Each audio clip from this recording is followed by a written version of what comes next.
kanisa wuothe dola achiel kose wachi ni onge siasa e kanisa. Kanisa moko yudo ka timne kendo pod yiene jo siasa chungu kendo go siasa motegno kendo siasa ma kiwinje samoro nyaka kelo pogruok. Samoro nitie siasa minyal go madongruok, samoro minyalo yie kanisni kata kamano yudo ka nitiere kit siasa moko pod wawinjo e pulpit ma pacho ka. Ang'o makelo pogruok e kind jodolo miyudo ka jomoko yie siasa to jomoko to tamore?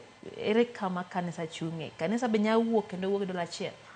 Wan gi duonde mopogore mochung' ne churches. Makata wan be wantiere duonde mochung' ne kanisnigo. An dang' awach ne jotendwa motelonwa kono. Pi ka chako duore lila to pi ok chak duore gi piny. Pi chako duore gi malo. Neno ka pi biro kolil to chako duore mana gi malo.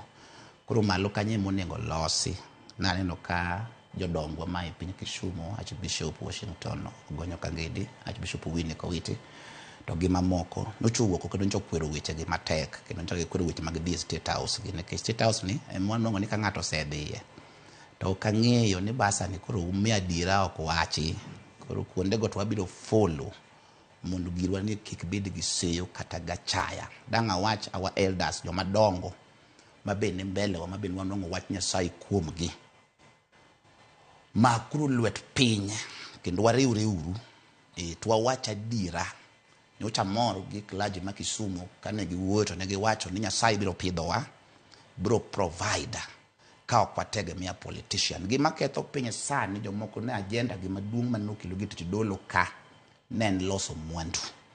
Kik wati gi this platform mar loso mwandu to wati kode mar konyo piny. Kik wanwang' pokwa piny ka pokwa ni e polo malo, pokwa rito wa malo. Koro jodolo kik wanwang' poka, wayie mondo wadwa nwang' pok ma Nyasaye no luongo wane.